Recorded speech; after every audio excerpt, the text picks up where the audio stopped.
తెగించి రాజకీయాల్లోకి వచ్చానన్నారు AP deputy CM Pawan Kalyan. భయపడే వాడినైతే రాజకీయాల్లోకి వచ్చేవాడిని కాదన్నారు. ప్రజలు నమ్మి గెలిపించినందుకు ఒళ్ళు వంచి పనిచేస్తానన్నారు.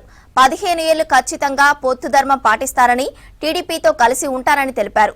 బాధ్యతగా ఉంటారని, నాయకులను కలుపుకొని ముందుకెళ్తానన్నారు.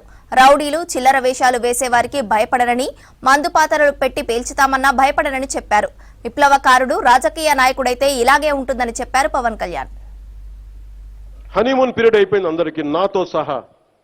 నాకు కూడా ఇంక లెర్నింగ్ కూర్చోబెట్టి రివ్యూస్ అని వదిలేసాను. నేను నుంచో చోట రివ్యూ చేస్తాను, అవసరమైన చోట నిలబడతాం, కానీ రాష్ట్రం అంతా తిరుగుతాం, మన పిఠాపురంతో మొదలు పెట్టుకొని. మీరు నన్ను నమ్మి గెలిపించారు, మీరు నన్ను, నేను మీకు నిలబడతాను, గుర్తుపెట్టుకోండి. మీరు నాకు ప్రోగ్రెస్ ఇవ్వండి, నాకు నేను మళ్ళీ పని చేసే ఓట్లు అడుగుతాను.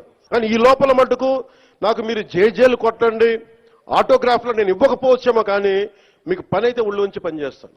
మీరు మొత్తం 5 సంవత్సరాల పాలన అయిన తర్వాత ఇంకొకసారి ఇతనికి ఎమ్మెల్యేగా అవకాశం వచ్చింది ఇవ్వండి, లేదు నువ్వు మాకు నచ్చలేదు వదిలేయండి. మీరు నేను అంత నిక్కచ్చిగా ఉన్నాను, నాతోటి నేను అంత నిక్కచ్చిగా ఉన్నాను. అందుకని నేను చాలా చాలా స్పష్టంగా ఉన్నాను. 15 ఏళ్ల తక్కువ కాకుండా అలయన్స్ ఉండాలని మనస్ఫూర్తిగా నేను ఆ శక్తిపీఠాన్ని ఆనేసి చెప్తా ఉన్నా. కానీ అధికార యంత్రాంగం నాకు మీ సహకారం కావాలి. నేను గవర్నమెంట్ ఎంప్లాయ్ కొడుకునే, లేట్ గవర్నమెంట్ ఎంప్లాయ్ కొడుకుని. నేను కష్టాలు నాకు తెలుసు. జీతాలు రాకపోతే స్కూల్లో నుంచి బయటికి పంపించేసిన సంఘటనలు కూడా ఉన్నాయి, నాకు అవి తెలుసు. నాకు కరెక్ట్గా కూర్చోబెట్టి 1వ తారీఖు జీతాలు రావు, 7కో 8కో వస్తే స్కూల్ నుంచి పంపించేసేవాళ్ళు నన్ను. అవి కూడా చాలా సందర్భాలు జరిగినాయి. నా కష్టాలు తెలియదని చెప్పకండి ఎవరు, నా కష్టాలు తెలుసు. అందుకే నిన్న ఎందుకు తగ్గి మాట్లాడతానంటే కష్టాలు తెలిసిన వాడిని కాబట్టి. నాకు అధికారం అలంకారం కాదు, అధికారం బాధ్యత నాకు.